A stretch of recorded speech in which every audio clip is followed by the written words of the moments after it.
Anyway, magandang gabi po sa inyo lahat. Ito po ang kapatid ko, si Annalisa. Nagka-problema po noong February. Siya po na-comatose, tapos na-confine po sa hospital, sa San Jose General Hospital. So, almost mag-11 days po ng patungo rito, hindi dumudumi, talagang totally naka-NGT po siya, walang kinakain. Ang dala-dala lang po niya isang lata na insure.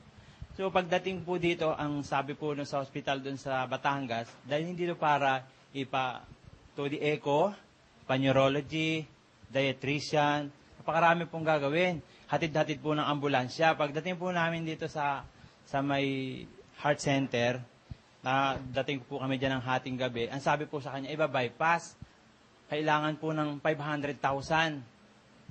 Sabi ko, Dok, wala po bang ibang paraan na, kasi wala po kaming ganung pera kalaki.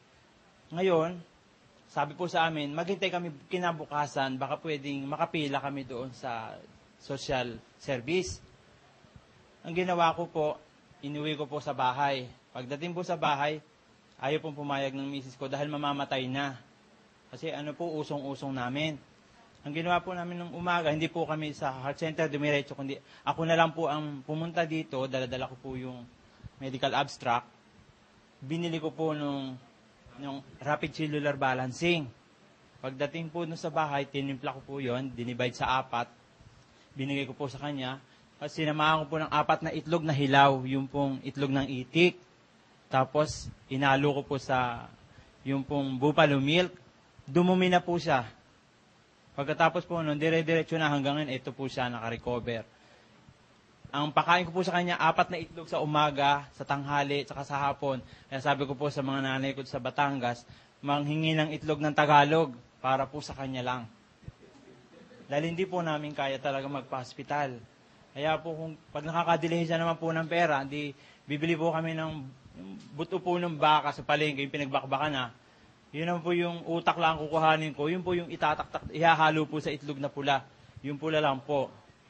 Siya po, ipinakain ko po within 2 weeks po na ganun ang, niya. Sa host po dumadaan yung pagkain, dire-diretso po dun sa kanya. Hindi po niya nalalasahan.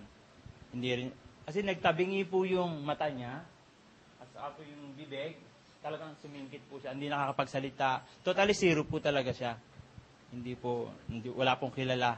Pero awa po ng Panginoon, talagang si Dr. Navarro lang po ang nagkaroon ng solusyon sa problema namin.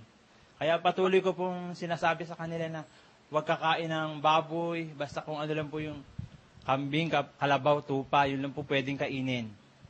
Yun lang po. Tapos yung tuloy-tuloy pa rin po yung rapid cellular niya. Kasi po, yun nga po, yung stroke niya, baka po umulit. Sigurado po wala kaming perang pong pagumot para sa kanya. So, yun nga lang po. Let's